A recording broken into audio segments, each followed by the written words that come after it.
This is Colin McGuigan for IFLTV. Edward. You've ruined me on Instagram today. Yeah, it's fucking great comeback, isn't it? You can't fuck with me. Not on the chat, not on the lines, not on the comeback.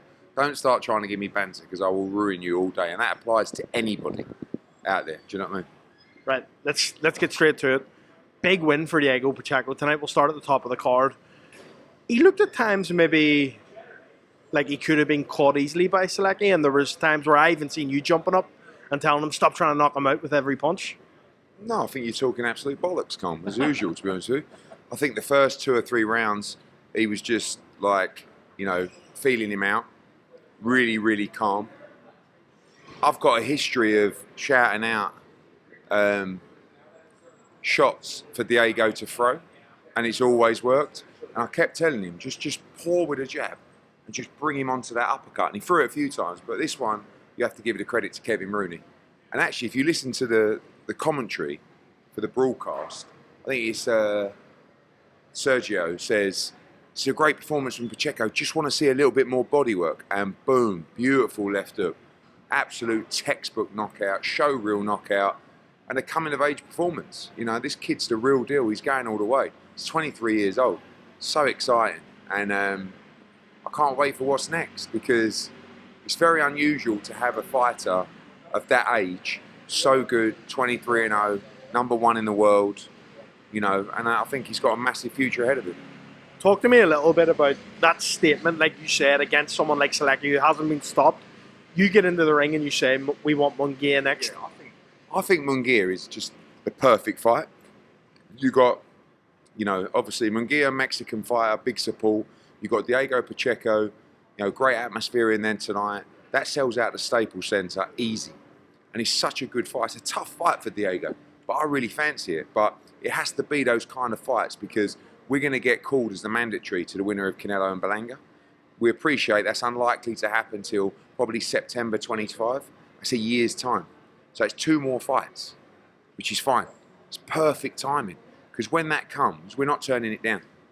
You've got to take it. So someone like a Munguia would be absolutely perfect for the development of Diego Pacheco. Let's go on next. Sugar Nunez with a great win. Look, Mariaga's a really tough guy as well. And he can punch as well. It's quite difficult when you've got that kind of fight, because we all know he's mandatory for the IBF title, Kakachi. And he doesn't need to fight tonight, but you want to fight because you want to stay active and you want to keep fresh.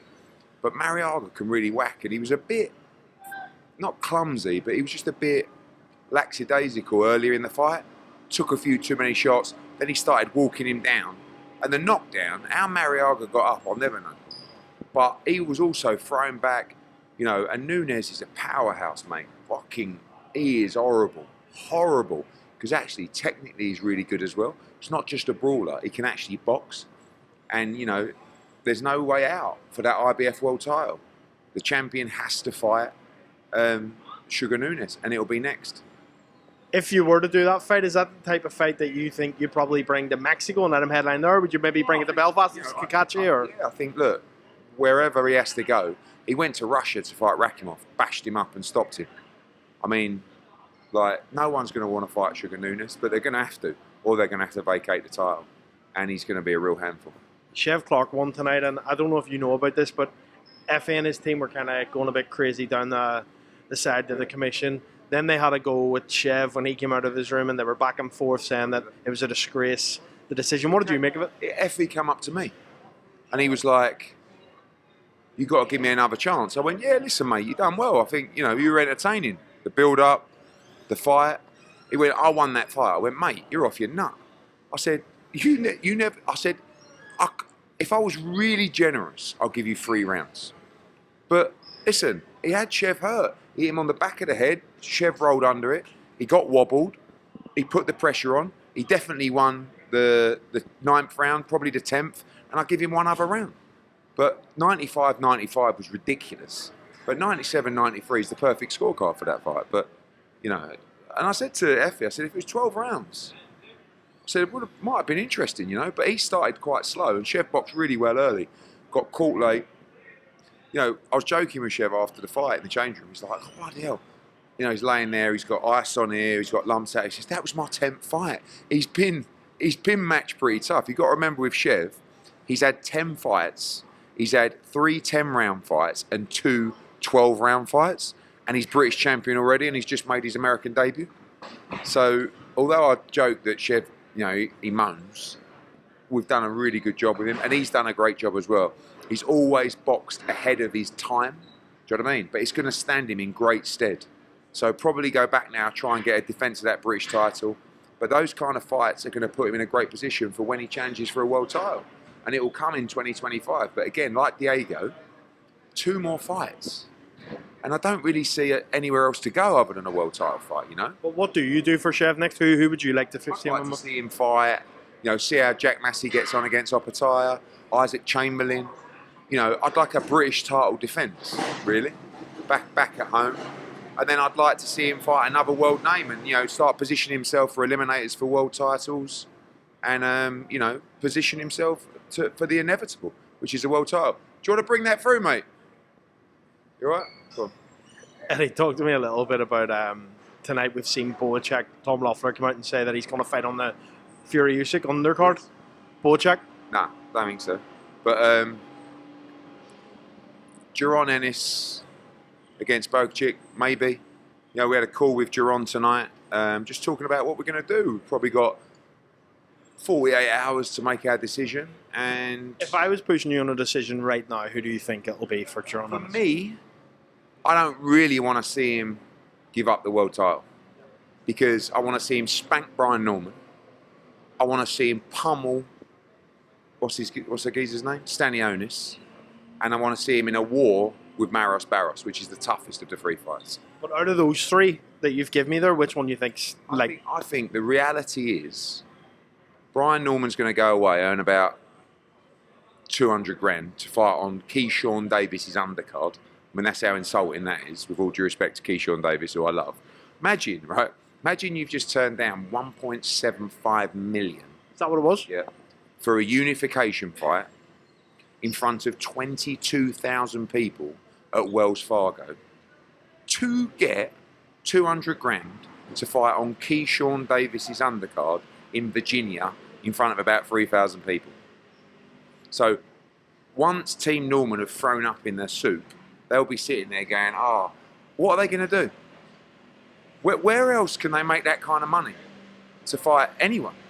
It has to be Boots. Stanionis, what are you going to do? Stanionis, Gearsoft is the mandatory. All right, we'll do the Gearsoft fight. What's he going to make for that?